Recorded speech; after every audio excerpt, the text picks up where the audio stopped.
healing hand. I pray this in the name of your Son, Jesus Christ. Amen.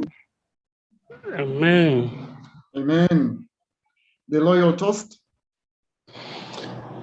Thank you, Mr. President, Sergeant and Arms, Rotarians, Retractors, and members on call for the wonderful fellowship we are here to have. I propose to toast the royal toast to His Excellency, the President of the Republic of Uganda. His Excellency the President of the Republic of Uganda. The forward test. Thank you so much, Mr. President. Good morning, members on this call. May we cite the forward test together without unmuting our mics. Of the things we think, say, or do, first, is it the truth? Second, is it fair to all concerned? Third, will it build goodwill and better friendships? Fourth, will it be beneficial to all concerned? Thank you so much, Rotarian Irene. Friends, I would like to invite you to weigh in with Rotary information. If you have Rotary information, this is the time. You're welcome to unmute your microphone and go straight away to voice the Rotary information.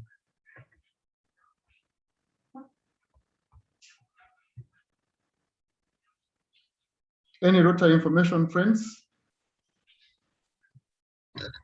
Good morning. Good morning, Engineer Jimmy Ogwal. Good morning, all Rotarians, Rotaractors, and friends of Rotary. As we are all aware, we are going to have the Rotary Cancer Run. And the purpose of this is to raise funds for the next phase of the cancer treatment in Zambia also. And it's a fundraising drive. It's a virtual run this year, as it was last year. We shall run in our communities. But the main purpose is for you to donate. Even if you are not buying kits, you can still donate for this cause by contributing 25,000 shillings per kit, multiples of 25,000 shillings as you can afford. So let's run in our communities. Let's take videos of our virtual runs and post it on our Daybreak, either a group or on YouTube. And we shall have assisted this cancer in this country. The next phase will be building the bunkers at the Zambia hospital. And thereafter, we buy the linear accelerators for the treatment of cancer. So I urge us all to participate on this day, and we make it a colorful one, though it is virtual. Yes, Mr. President, that's all the update I can give. You can supplement on that, as this day is very important. Thank you so much. And I know 100% Rotary Club of Kampala Daybreak, we are ready to run. I am told that CP Sam Ngambwachi is already running. I don't know how far he will continue running until the 29th, but let's continue running and let's buy our kits. A kit is 25,000. Daybreakers, we are 30 more kits away from our target. So I request that if you haven't secured your kit, please contact Engineer Jimmy Ogwal and secure your kit. I will invite you, my friend from Rotary Club of Entebbe. You have 30 seconds, strictly 30 seconds, voice your Rotary information. That's even more than enough. That's more than enough, my change maker presence. All I need to know is just to let you know that we have the 97th Arusha, go on to Arusha from 12th to the 14th of May. From there onwards, we have the Rotarians and on the early bird. The early bird for the Arusha is still on up to December. Rotarians go for 190, Rotaracts 100. Join us all. 190 is what we call a full board in the tourism industry. Full board means breakfast, lunch, and dinner. Come on, guys, let's go to Arusha. Send Arusha, bwana. Asante. Asanteni sana mheshimiwa and karibu sana. Thank you very much. My friend Rotary Jacob Sondaula, you have 20 seconds, please. Take it away. Thank you very much, President. I would like to thank Rotarians for always sponsoring young people for our training of RILA. This year, we are organizing a very impactful training for our young people. So I would like to ask you all here, we have already written to all your presidents, and each young person will be sponsored at 150,000 for a hybrid intensive training to open their minds for excellence. So you can invite our team to speak at your clubs for in-depth insight on what is in plan, or you can offer your services as well for mentorship. Thank you very much, President. Thank you so much, Rotarian Jacob Sendawal. Friends, we always save the best for the last. Allow me inform you that our Rotary International President, Sheikh Ameta, together with the First Lady, will visit districts 9213 and 921 from the 13th to the 14th of September 2021. Wow, what a joy. Please, let's mark those dates. Let's block them out on our calendars, and let's all together rally our support, but also rally all the celebration and the joy we can gather to welcome the world leader as he visits Uganda. I know the schedule and the program will be shared with us to plan to be a part of this. I thank you so very much. Friends, this morning we have a guest speaker, and we are so excited of the guest speaker and highly privileged of the guest speaker that is going to speak to us this morning. I know that he is a professor. Rightly so, we don't have a professor, but we have a profound doctor, a profound AG, a profound MD. Allow me invite you, AG James Onyeng, to please unveil our guest speaker this morning. Thank you very much, my Changemaker President. I'm really privileged to introduce a very special person in the lives of many people, including myself. He was my lecturer at the university. He was my dean at the Faculty of Commerce at Makerere University. The person we are privileged to have today as our guest speaker is Professor Waswa Balunya. He is currently the principal of Makerere University Business School.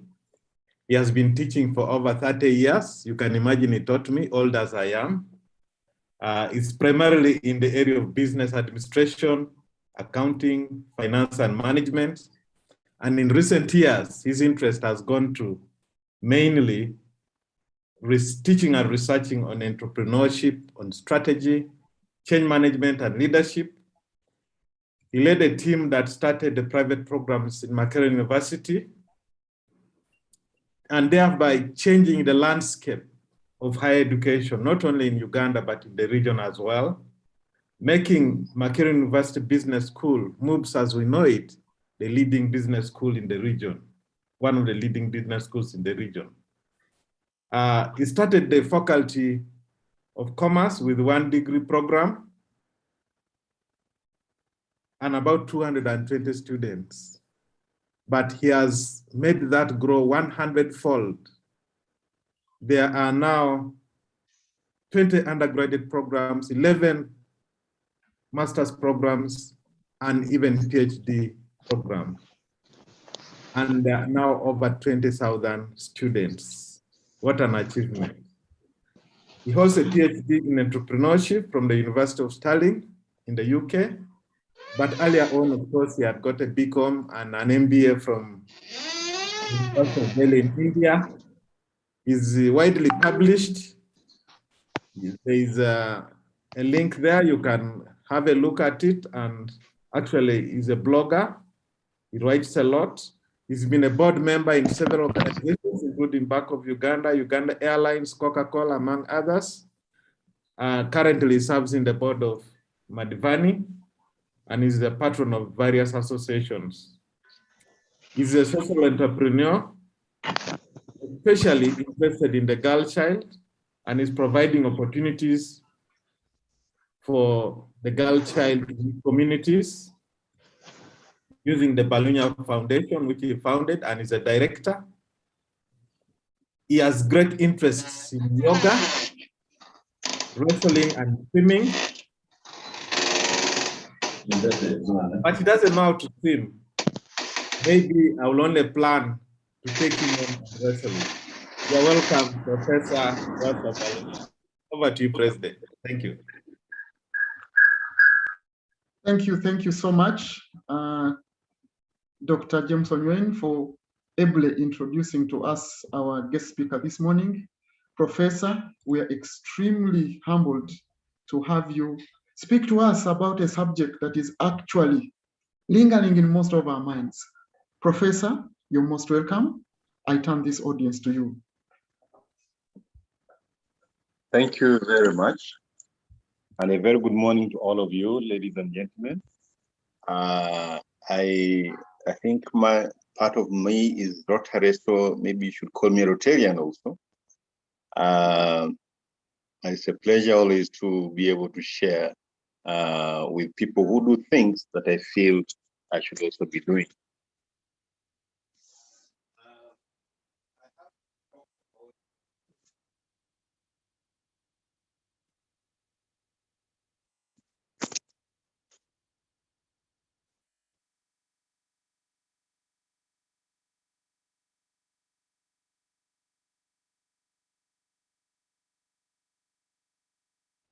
President, did we lose the professor?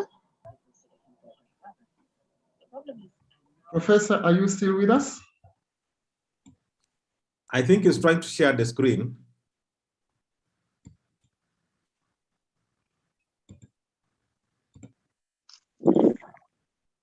I'm sure he'll be back, like CP Samungambachi says. So let's hang on a little while as we wait for the professor to be back.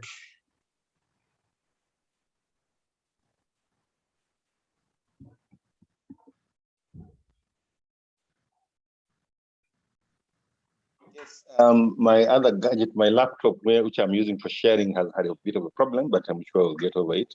Let's see how we start.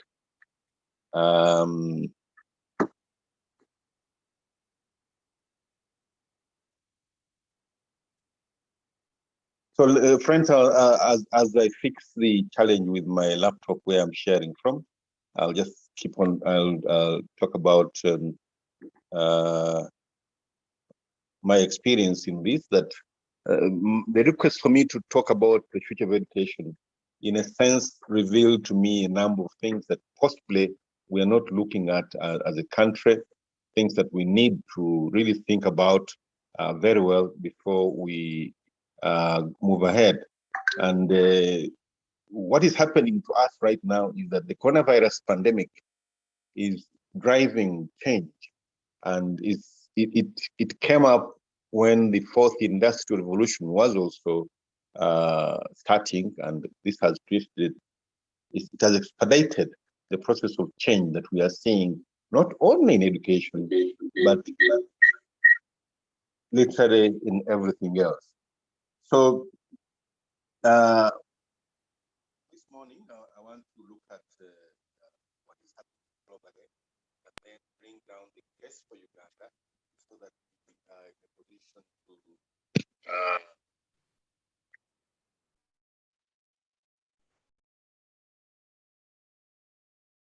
in a position to see where we are going as a country. Sorry for that interruption. I think we are now fine. So the topic this morning is education, what next? That means there's a problem somewhere. And indeed, like in any other sector, there is a problem that is taking place. What is happening today, artificial intelligence and machine learning is redefining the education experience. It's possible that very soon we may never have teachers in front of our classrooms. Are we planning for that as a country? We're talking about we don't have teachers, as you see some of the challenges that we have. But Well, can this be the solution? But can we even get there? That's something we must reflect on. So UNESCO is saying this. What kinds of futures do we want to shape? Accelerated climate change, artificial intelligence and biotechnology, increasing exclusion and fragmentation. Our world is becoming more complex and uncertain with many disruptive challenges.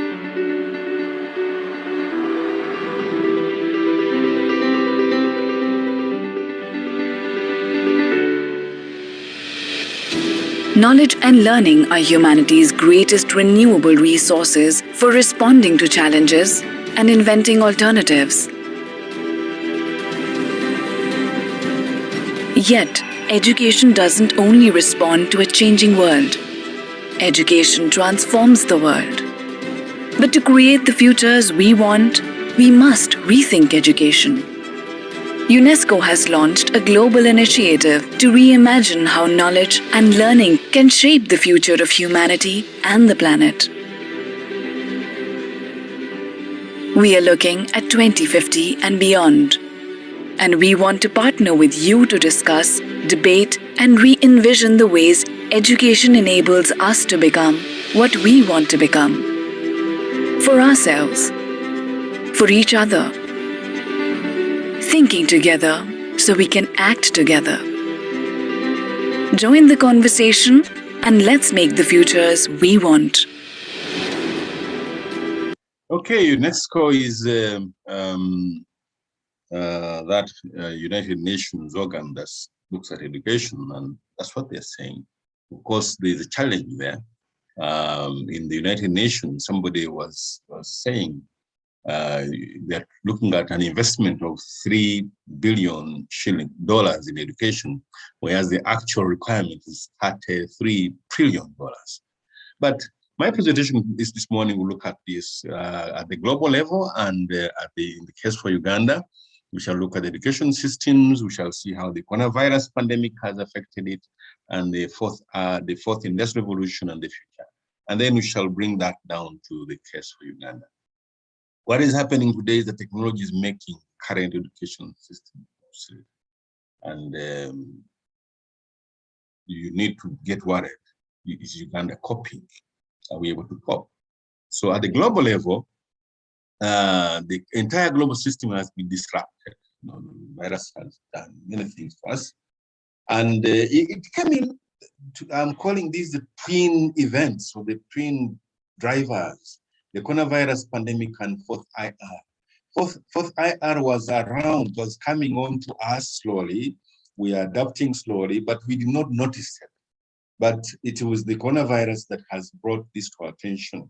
So the education system globally is in a crisis, not about Uganda. The whole global system is in a crisis. Worse still for countries like Uganda, where we don't have the technology and therefore we are unable to adapt.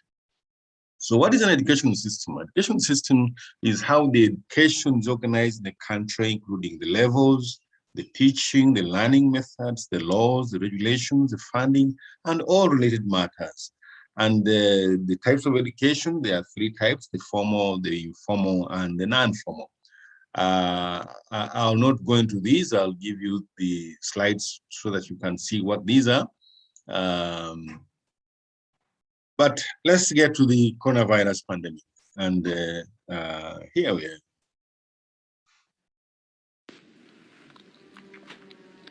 We fell asleep in one world and woke up in another. Suddenly Disney is out of magic. Paris is no longer romantic. New York doesn't stand up anymore. The Chinese wall is no longer a fortress. And Mecca is empty. Hugs and kisses suddenly become burns. And not visiting parents and friends becomes an act of love. Suddenly you realize that power, beauty, and money are worthless, and can't get you the oxygen you're fighting. The world continues its life, and it is beautiful. It only puts humans in cages. I think it's sending us a message. You are not necessary. The air, earth, water, and sky, without you are fine. When you come back, remember that you are my guests, not my masters.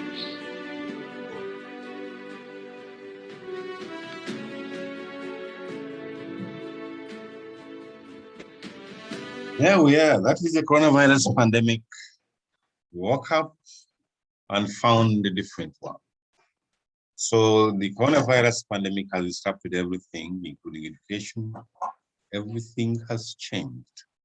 Tomorrow not look like. Are we aware of this? We're still sleeping. So the coronavirus is reported to have been the biggest disruptor in socio-economic history. Everything, everybody has been affected by this. And there's a crisis in the education sector, and it's affecting the developing countries much more. So what is this crisis? Institutions have been closed. Children are not studying. Some children in this country have not gone into schools for over a year.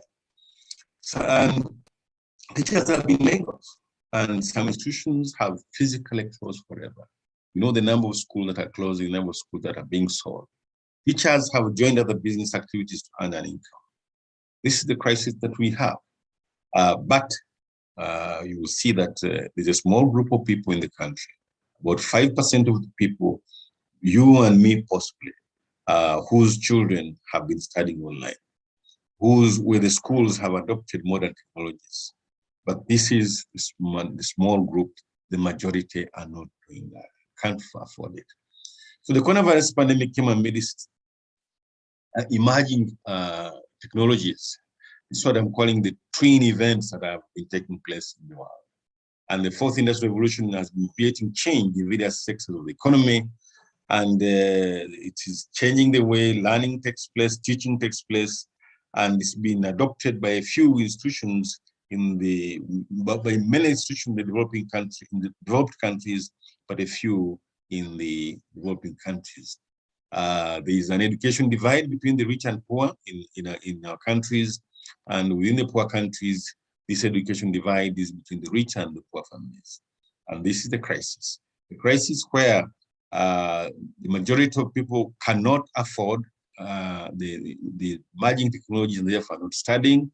A crisis where poor countries like Uganda cannot afford the emerging technologies, and therefore on the global context, they will continue to lag behind. So what are these fourth IR? What is happening? This is a Toyota car assembly line. The humans have been replaced by robots.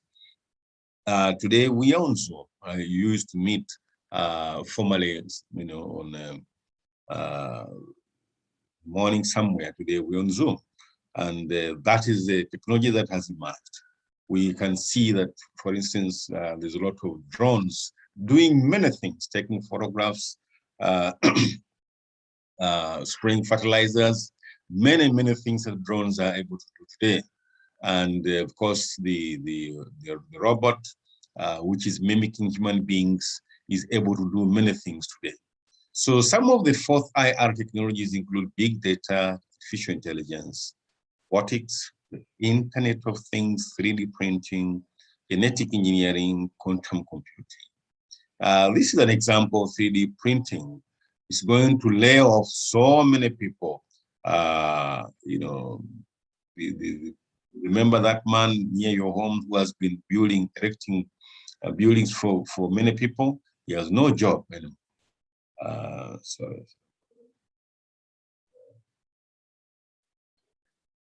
3D printers can print two-story buildings now. Belgian company Camp C recently finished construction on its first 3D printed two-story house. The two-story house was printed by a machine called the BOD 2 from a company called COBOD, which is short for Construction of Buildings on Demand. The house was built in just 15 days of print time, but those 15 days were spread out over several months in order to accommodate the school schedules of the students working on the project. The brochure of the house was printed in one piece by the BOD 2. And while the printing process is fully autonomous, humans are still needed to set up, monitor, and assist the BOD 2. For now, this two-story house remains on display in Belgium alongside the BOD 2 printer that birthed it for visitors to stop by and marvel at. But CAMPC also told us that they're planning to turn it into an office space for people to rent out, or perhaps a place for people to live. This two-story home joins other exciting firsts in the field of 3D printed construction, including the world's first 3D printed community, currently being built in a seismic zone in Mexico, and the world's largest 3D printed building, which was completed last year in Dubai. These innovations in 3D printing have the potential to make construction more sustainable and make housing more affordable. There you are. I don't know what's going to happen to all these jobs that we've been having if a house can be printed. And what are we teaching? What is happening to our universities, to our engineers? The future of education. This is the drone spraying fertilizers. How many jobs is it taking away? And what kind of people do we need? This is Sophia. I'm sure you come across this. Thank you for inviting me. I am thrilled and honored to be here at the United Nations. The UN is one of humanity's greatest accomplishments, representing a democratic union of nations that are working together for the benefit of all. There you are. What happens when that person is in the class? You know, has been wired to be able to teach. Do you need teachers? What are we teaching today? What's the future of education? And here is our friend Steve Jobs with the Apple car.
Amazing, isn't it?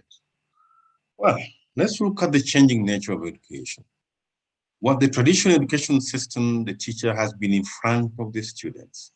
Students are seated in nice, neat rows. The teacher is the source of the knowledge. Students learn from the teacher. The teacher is the one who guides the student. This is what they call the teacher-centered learning. And that has changed. The education of the future is student-centered.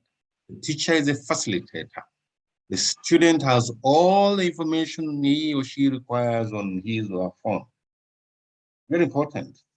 What you need is available to you. So why do you need a teacher? You need somebody who facilitates. Class is no longer about neat roles. Technology is enabling e-learning and many other things. Technology is changing the whole game of teaching. And teaching the student is at the center of learning. What are the devices? What are the technologies that we are looking at? all these 3D printing, blogging, e-portfolios, data learning, communication technologies, and listen to this. What does the future hold for education? In 5 years? 10? What will learning be like for students, and how will teachers instruct?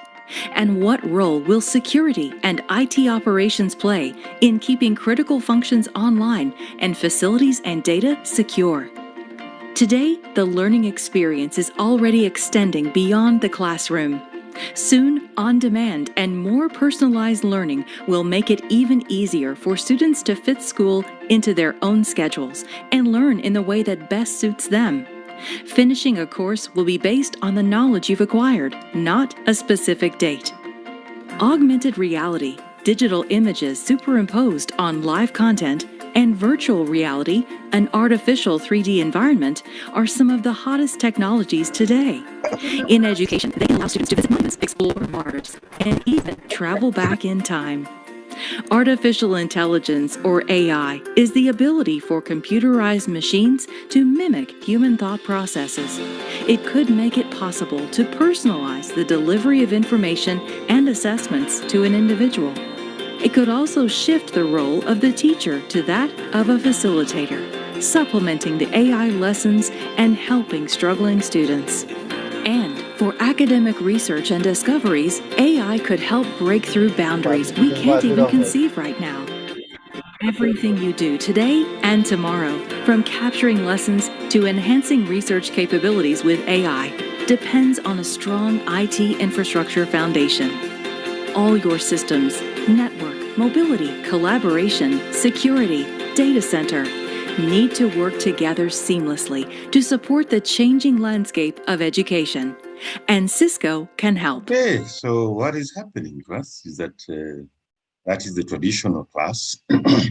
Luckily, that gentleman has a whiteboard behind him. In some cases, we have an old blackboard. And this is the future. You have that robot right in front of you there and can do all those calculations. Of course, that is a personal tutor, the future, some robot of some sort. That's a classroom of the future. It's happening already in many countries. And that is a classroom in some of our countries. This is the robot doing some instruction in the class. So what will shape the education industry? Artificial intelligence, most important.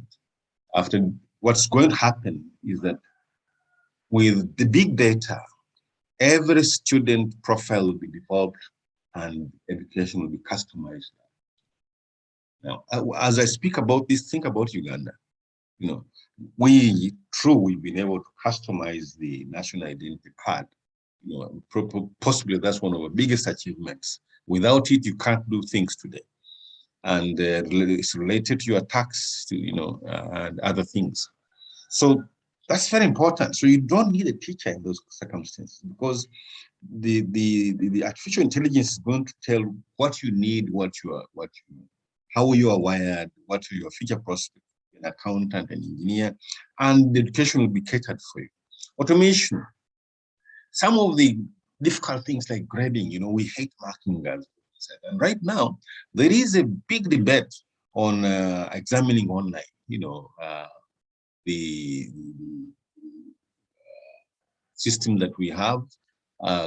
Is it possible that you can identify the student on the computer sitting somewhere remotely? We have the biometrics to be able to see maybe people's eyes, and we have the biometrics to see somebody type something on the computer.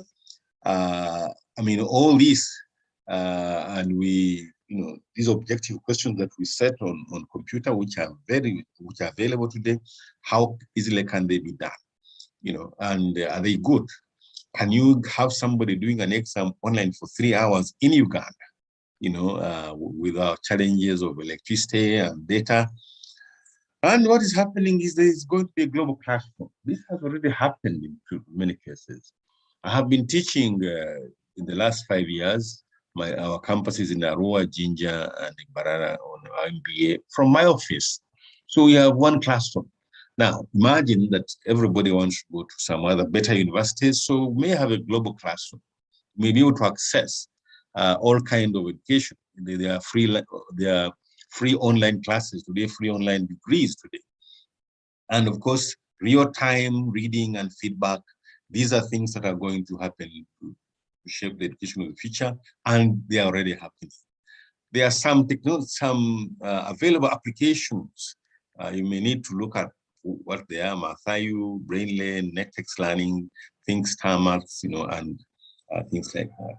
The case for Uganda, this is very sad as a developing country. And don't blame anybody for this.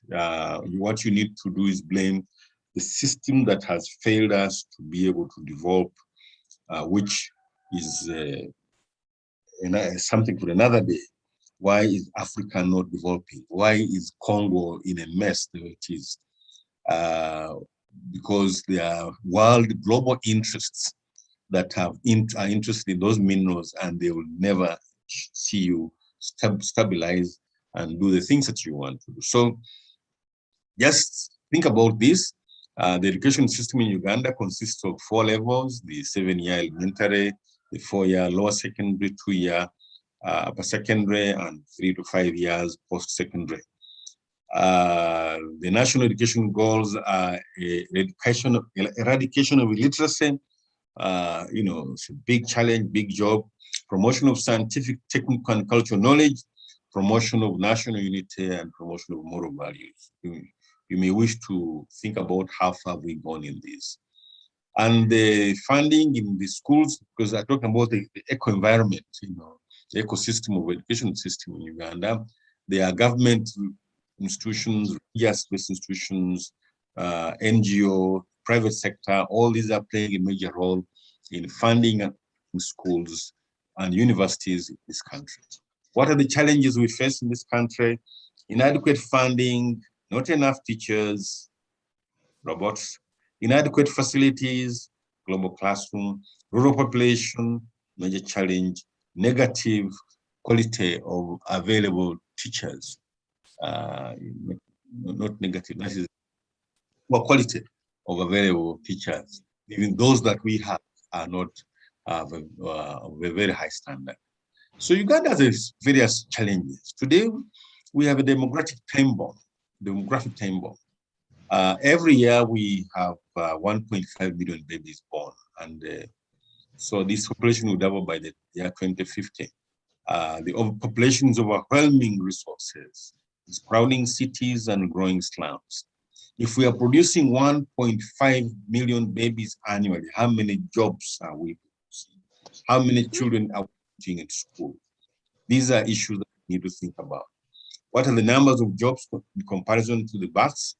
And youth account for 80% of unemployed, the highest in Africa. 1 in 5 people in this country live in poverty. We have 1 doctor to 5,050 people. Now, these are statistics which are available, and there's need for us to do something about that. So our education facilities, there's crowding, not enough skills, not enough qualified teachers, lack of equipment, lack of even basic toilets, underfunding, corruption. All these are challenges in our education system. And our education history, 1894 to 1962, we had the British, and their main intention was to see restricted small number of administrators being developed in Makerere. That's why you find that the traditional education system we had gave you 200 students in a university, in the Bachelor of Commerce. And having liberalized it in our own way, we have 20,000 people in class. And that is not even, we are not accommodating everyone. Idi Amin period saw a collapse of the education system, and the NRM government is a period where we had reforms, UPE, USE, liberalizing tertiary education. Something has happened, though the challenges that we have continue to be limiting factors. So Uganda is a developing country. Indeed, like many other African countries, the majority of people are poor. They live in rural areas. Majority live off agriculture production, and the agriculture production is largely non-mechanized. So we have this challenge in the Uganda economy that really poverty is one of our major challenges. The ability to adapt certain things is a problem. But look at this. This is Kampala Parent School. The divide between the rich and the poor in this country. That is Kampala Parent School. Those are the kids there with their computers. That's one of the families of wealthy people in this country. I don't know if they can relate with that. And this is the ordinary people, you know. I don't know how many of you can relate to that kind of environment. And this is where people stay, you know, the poor people in urban areas, you know, sharing a meal. This is the classroom.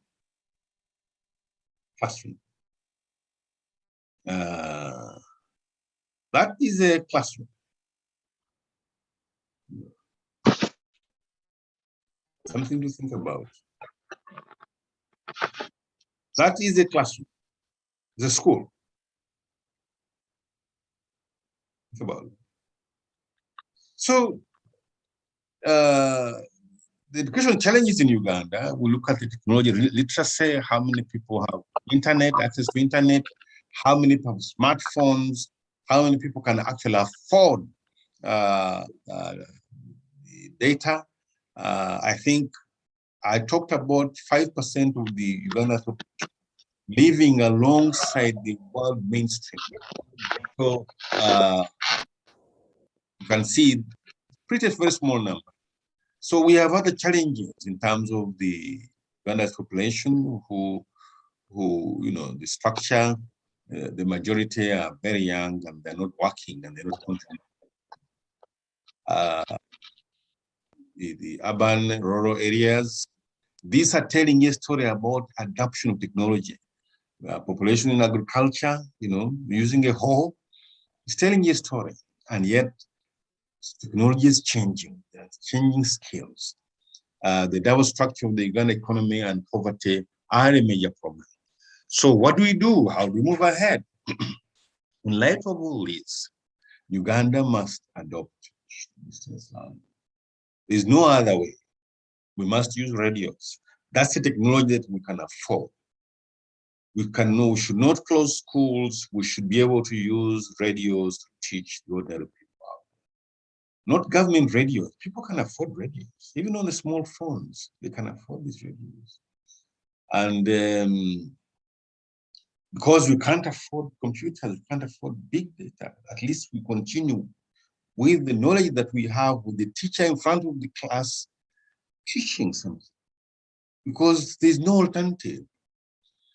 And we must introduce technical and vocational education at all levels, primary, secondary. Of course, the coronavirus is a challenge because these are practical skills, and we must put emphasis on science. If we never put emphasis on science, there's no way we are going to improve this country. To be able to move ahead in the long run, we must find the solution to poverty, increase economic activities in the country. That's the only solution.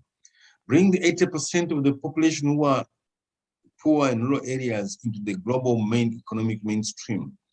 We must give free education to all at the first three levels, you know, primary, O-level, and A-level.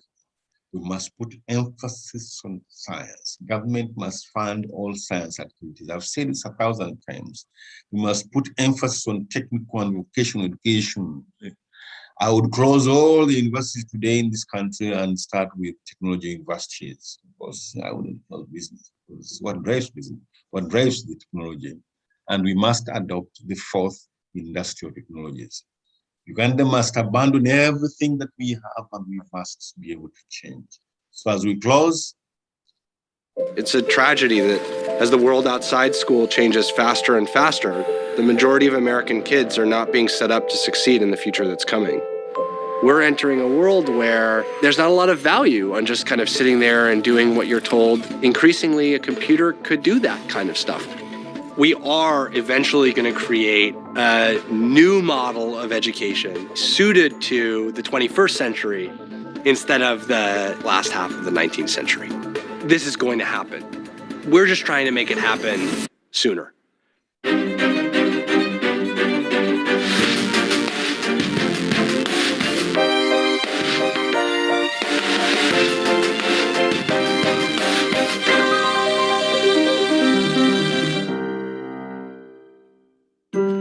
My name is Max Ventilla, and I'm the founder and CEO of AltSchool.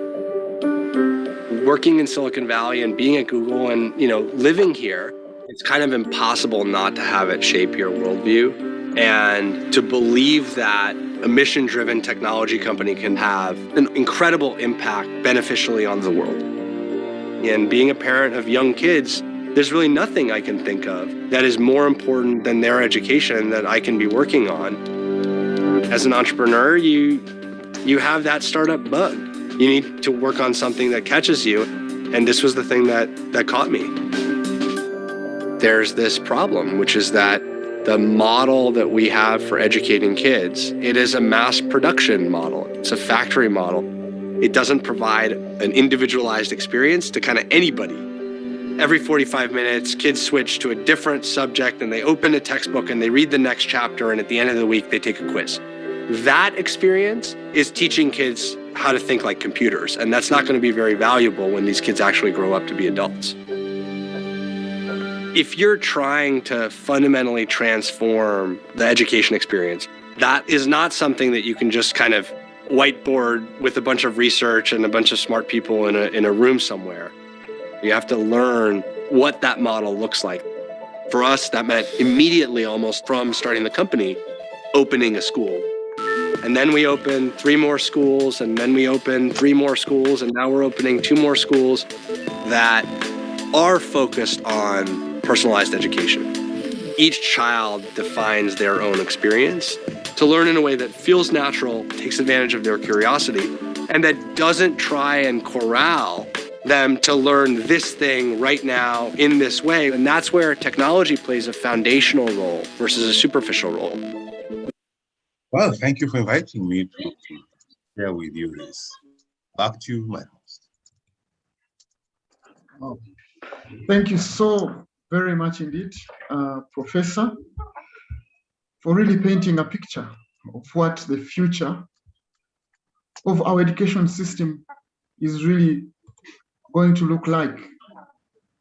And indeed, I know that one of the gifts that anybody or a parent can give to their children is the gift of education, because that, helps them in a way. So many are the questions that we could be, thinking about right now. And I don't want to take much further ado, but rather invite you, Dr. James Onyweni, to carry forward and guide us through the Q&A session so that we can have an interaction with Professor. Dr. James, please carry us forward with the Q&A. Okay, thank you very much, Mr. President. We have a number of questions in the chat room.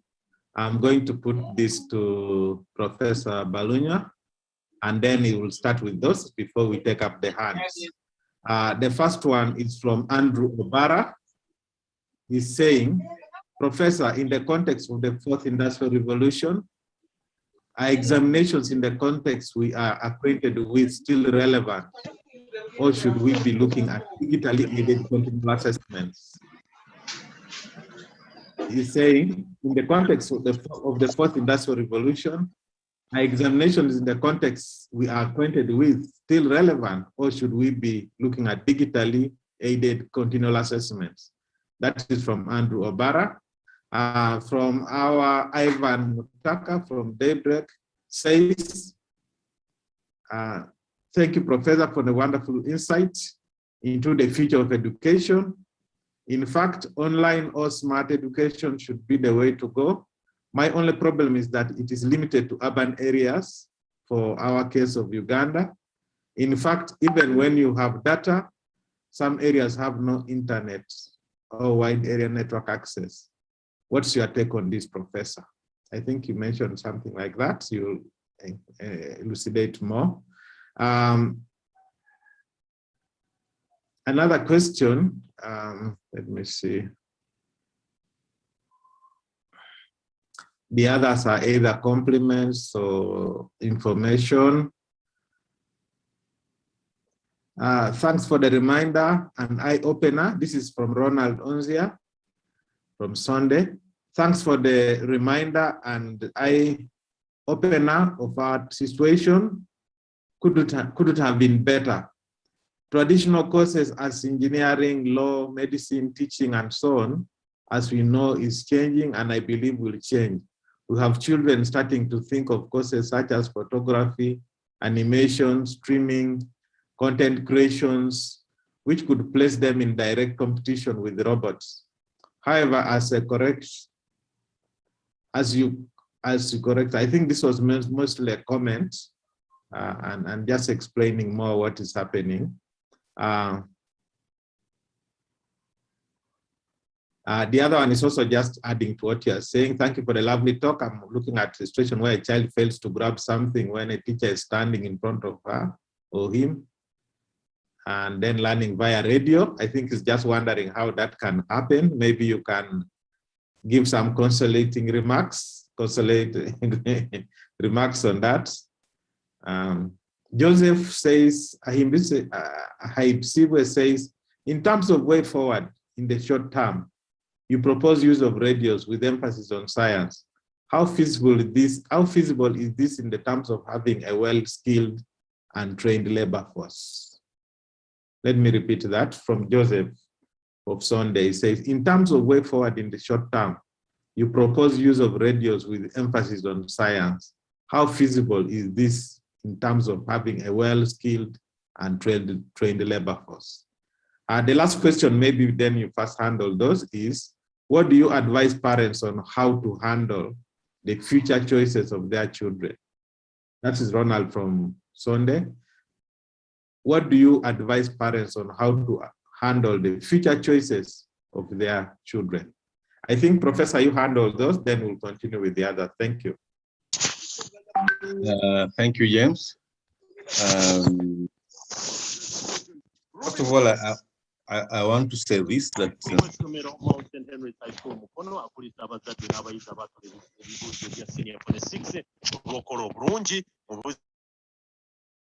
you very much. Our country, as I said, I'm putting emphasis, is divided into two groups. You and me who have access to technology, but also you and me have limitations on this access. For instance, I may have a phone with network, I may have a router, but not everybody can do that. We have a major challenge with students. We invite them for Zoom. We 20,000 students, and you have 200 coming. And when you ask what has happened, they say they have no data. Now, these are children of well-to-do people who are in universities. So there is a big problem with that some of us are in that changing technology. So if you're looking at what do you tell children to do, it will depend on what's taking place globally. But let me ask a few other questions and then I'll come. I talked about radio as a short-term measure. And of course, I also mentioned that it's not easy to teach technical and vocational education on the radio. I also mentioned that things like science in laboratories, you can't teach them on radio, not easy. And I said, in the short run right now, because our kids are out of school, we need radio. And radio was very effective in the old days of distance learning. Maybe many of you may not be aware, but distance learning started off with what they called correspondence. They would send you things in the post, you do them, send them back. It developed into radio. So radio programs late in the night, People will be out there looking at the radio and studying. And then television. And today we're talking about Zoom and other online methods. So that's how it has evolved. So we need to look at it. How are people doing online programs in the developed countries doing science? Of course, our children won't be able to do it. I mean, tell a child to get a frog and go and catch it in biology, he will not be able to do that. But in the developed countries, they've been able to develop those conditions. So learning via radio is a short-term measure because it's the only electronic way in which we can get big numbers and safely. So it's a short-term measure, and replace it online teaching methods, learning methods. So really, radio, the science cannot be taught there because it's a practical subject. Ivan, yes, you are right. Among the challenges of adapting modern technologies is what we call facilitating conditions. And this is availability of the computer, availability of electricity, availability of the broadband, the bandwidth itself, and of course, the affordability. You know, you may have all these that you can't afford. So, and it's true, you know, just drive around Kampala. I have attempted, I've been caught off guard on several occasions driving, you know, on the expressway, Northern Bypass, and you are online and the bloody phone goes off, you know, in Kampala, where you have a large number of people going. So that's a problem, and this needs to be addressed. And Andrew, the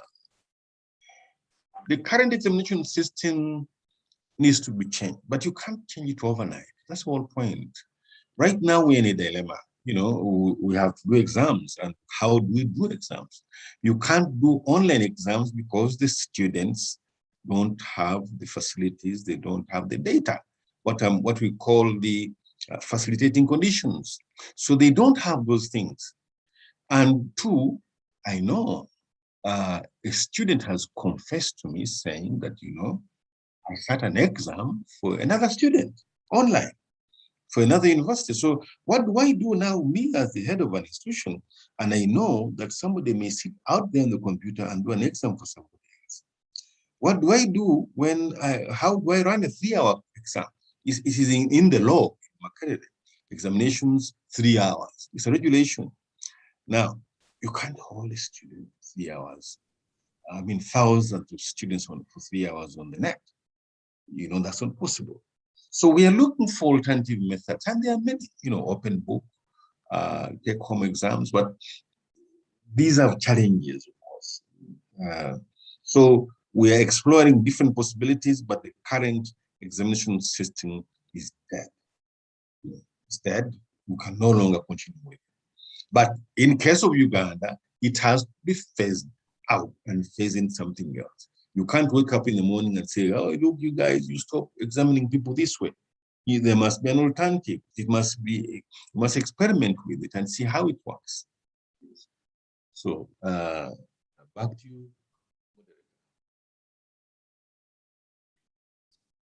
Okay, Mr. President, I know we are running out of time, but can you give me a chance to just read a few 4 questions? Mr. Moderator, before you can carry forward, indeed, like you've rightly put it, we are hard pressed for time. I just want to request through you, Sergeant, that we borrow strictly 10 minutes to enable us bring this to a close. AG, I'll request that you pick 3 last questions, either by way of hands or from the chat section, and then we'll close the Q&A session. Over to you, AG. Okay, thank you very much. I'll pick them from the chat section. And the first one is, okay. The first question I'm going to pick is, somebody is asking, Annette, CMP Annette is asking, where does the future place boarding schools? That's the first question. The second one, is from Dr. Kasenene, is asking, have you tried, that is directly to Professor, have you tried to share these short and long-term solutions with the Ministry of Education? That is that. Dennis says, isn't homeschooling the alternative learning model now for holistic education? Isn't homeschooling the alternative learning model now for holistic education? Thank you, Dr. Thank you, Dr. Yes, I think I'll just leave those three. The other questions will be handled by Professor, and we'll share we'll share them with Professor, and then we'll handle and we'll share with you. But otherwise, some people have been asking for presentations. The recording, we don't give out that at Kampala Daybreak. These presentations are live on YouTube. The link that you clicked to join this very session, there's a link below it for YouTube. You just click it and it will take you to the presentation. Thank you. Yeah, thank you very much. Homeschooling has been practiced by people during the coronavirus pandemic because some children had to join school, but schools were closed, so homeschooling became the alternative. Homeschooling, of course, suffers the problems of the traditional teaching that you see. You have a teacher in front of a child. But it's very useful, of course, especially in the early stages of a child, because the education psychologists tell us that I think between age 3 and 7, that's when a child's mind is really sorted out.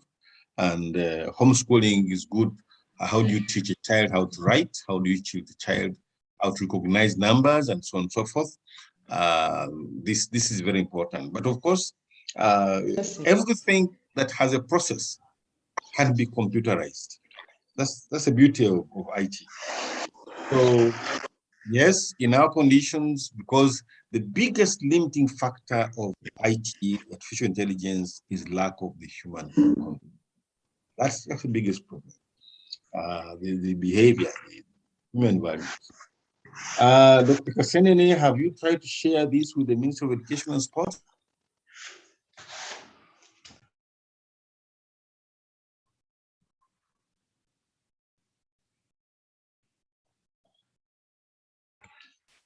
Professor, I see your microphone is muted. Kindly unmute. Sorry. Did you hear me talk about homeschooling? No, we lost you when you were addressing Professor Dr. Kasenene. Oh, okay, right. I was saying that the Ministry of Education needs to have a lot of discussion with people who are in this area. I'm not an expert in IT. I'm an expert in change management, and technology enables change. I know that change must take place on a continuous basis, and to be able to drive it, you need technology. So I've been looking at the industrial revolutions, something we teach as part of our change curricula. But curricula in the universities is determined by universities themselves with guidance of the National Council for Higher Education. But you know, the limitations there, because we normally wait for instructions on what to do to be able to do anything. So really, I'm saying I haven't, because there's no opportunity has arisen. But in a conference by the National Council for Education, I actually addressed some of these issues, especially for the technical and vocational institutions. My presentation was focused on that, where we are seeing robots replacing masons. Robots are, you know, bricklaying, doing plaster is being done by machines. And so we are asking, what kind of teaching are we doing in our current education institutions? What does the future hold for boarding schools? You need to go back into what is the purpose of a boarding school. And today, I believe that most of you who have children, you want to see your children, so you take them to school every day. Those who can't take them to school every day, put them in boarding schools. Boarding schools tend to give certain things, advantages which you can't give at home, because we are too busy. Will it continue? Maybe yes, maybe not. So the future, if you look at the developed countries, they have this vast system taking kids to school. Can we afford it? Can we afford to get rid of boarding schools? I don't think yet. Look at our traffic system. You know, I know some people who stay in the Mukono area, they have to wake up at 4 to deliver kids in Kampala parent school, I think by 7 or so. And, you know, it's a nightmare.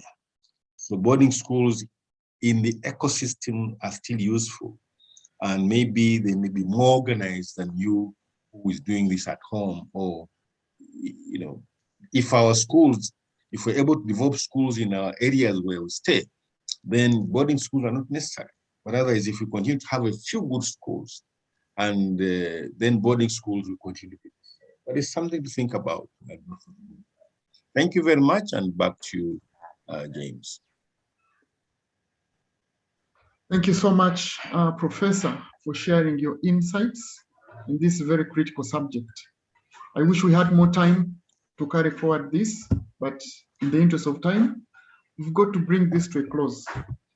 And like they say, Entasima Ebula Ajiwa, we couldn't find somebody befitting other than an educationist, a senior citizen, a Nalongo, a past president, none other than our own past president, Dr. Safina Kisumusene.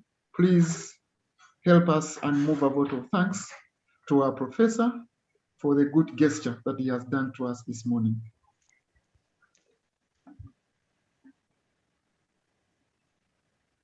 Thank you very much, President, for this opportunity to give a vote of thanks to Professor Waiswa Barunywa. In the introduction,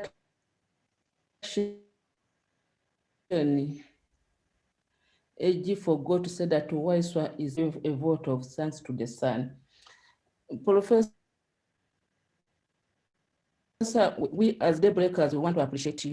Me personally, you have created a lot of anxiety in me by the fact that I'm an educationist and I am in the system. Yes, we want to thank COVID-19 that has been an eye-opener to all of us to show us that really we have a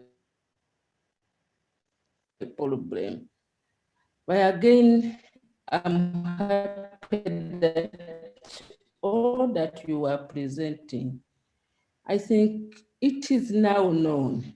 The proposal that Minister of Education and Sports has such plans.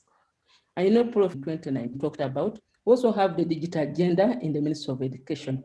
However, we have to work as a country to see that we improve our education from the tradition and to what Professor has proposed.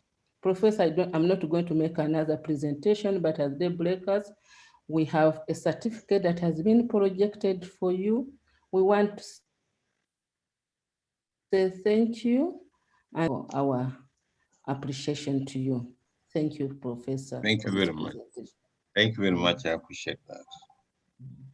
Thank you. Thank you so much once again, Professor, and thank you so much, I will say, Mama Dr. Safina, for moving the vote of thanks. Friends, I'd like to request Rotarian Aiden Katende to precisely give us the statistics for today. Yes, thank you so much, Mr. President. Members on this call, we thank you so much for always breaking the day with us. I'll quickly take you through the statistics for this morning. We were blessed with 242 participants, 5 guests, 65 visiting clubs. And our guests this morning were Marion Onyoe, Mr. Mukasa, Arlene, Dorothy, Musime Bill, and Sarah Kirabo. The visiting clubs were RC Muyenga, Kampala Morning Stars, Chiwatule, Namasuba, RC Sonde, Kampala Alibad, Sunrise, Bukoto, Acacia Sunset, Nagulu, Chibuli, RC Kansanga, RC Kajansi, Ntinda, Entebbe, Ntinda Metropolitan, RC Seguku, RC Chiwenda, Mengo, Makindye, RC Buloba, RC Kira, RC Najera, Kampala South, RC Rubaga, Kampala Sese, Bwebaja, Kasana Luwero, Port Bell, Buloba, Nansana, Makindye West, RC Mukono, Kampala Seven Hills, Nsanji, Natete, RC Ganga, Bweyogerere Nambole, Garuga Information, Kasangati, Kampala East, Kajansi, Kampala Metropolitan, Bulindo, RC Chitante, RC Lubowa, Yiganga, Kampala North, Kampala Inner Wheels, Kampala Central, RC Kawempe, Rubaga Lakeview, Kampala South, Kampala Impala, Butabika Royals, Kampala, RC Munyonyo, RC Maisha, RC Chengera, RC Chiwenda, RC Nakasero, RC Port Bell, RC Mutundwe, Kampala West, RC Chigo, E-Club Uganda Global, and the Rotaract clubs were Mulago School of Nursing and Midwifery, Rubaga, and Kampala MOOCs. For the clubs that have not had their names, kindly jot them in the chat room where they will be picked up. And thank you so much, Professor Balunya, for such an informative talk. According to your introduction, you seem not to belong to any Rotary club. And if not, we at Kampala Daybreak request you to join us. Please give us a chance to contact you on that note. Thank you so much, members, for always fellowshipping with us. Over to you, President. Thank you so much, Rotarian Irene Katende. And friends, as I invite Changemaker President of the Rotaract Club of Mulago School of Nursing and Midwifery, as we prepare to give us the final toast, allow me to say two things. One, I want to say again, one thing we are so... Kampala Daybreak.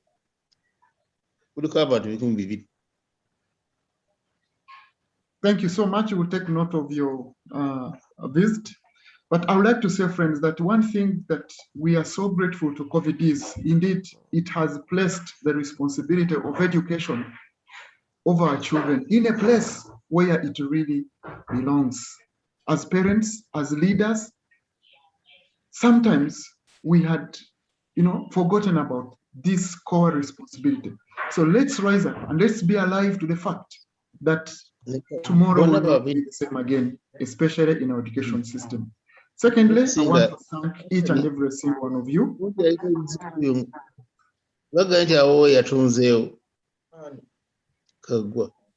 Friends, can I request the system admin to mute? Thank you so much. So friends, as we close, I want to thank you so much.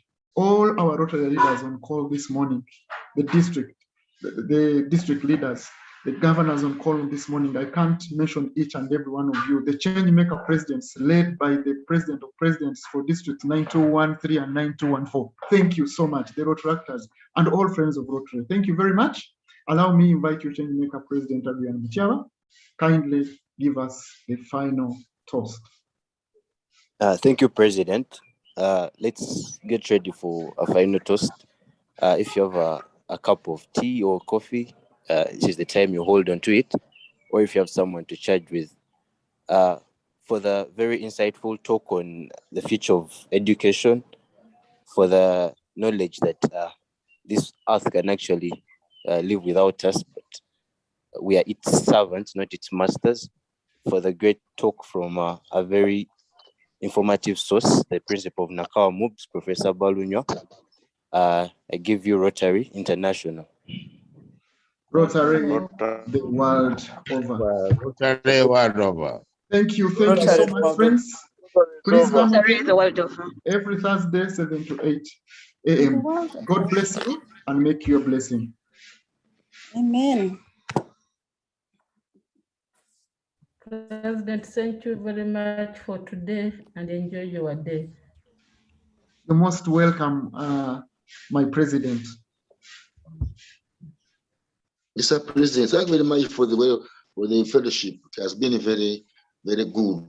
I'm from Kampala, please. Dr. Kasenene.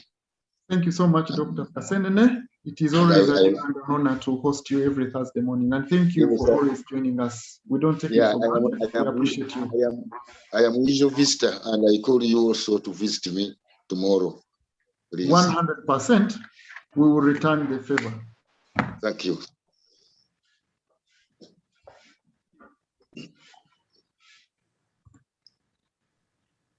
Hey, whose classification is Chemeza, please report for 10 minutes.